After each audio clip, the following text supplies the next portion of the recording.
કે કોઈ બી એક કર્મચારી કે એક કંપનીને પ્રોબ્લેમ થાય ને તો આખા ગુજરાતમાં પ્રોબ્લેમ થવો જોઈએ.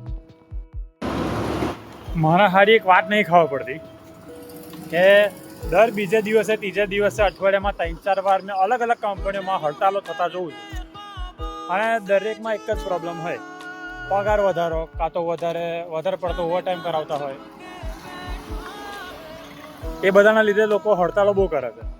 તો મારો આ એક વિચાર છે કે આપણે બધાએ એકવાર ભેગું થવું જોઈએ અને એક મોટું યુનિયન કરવું જોઈએ.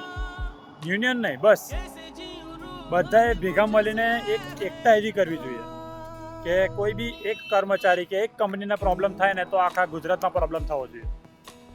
આ મારો વિચાર છે.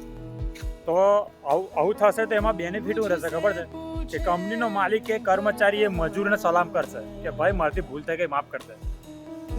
તો આ વિચાર કેવો છે તમે કમેન્ટમાં જરૂર કહેજો અને ખરેખર આ કરવું જોઈએ કે નહીં.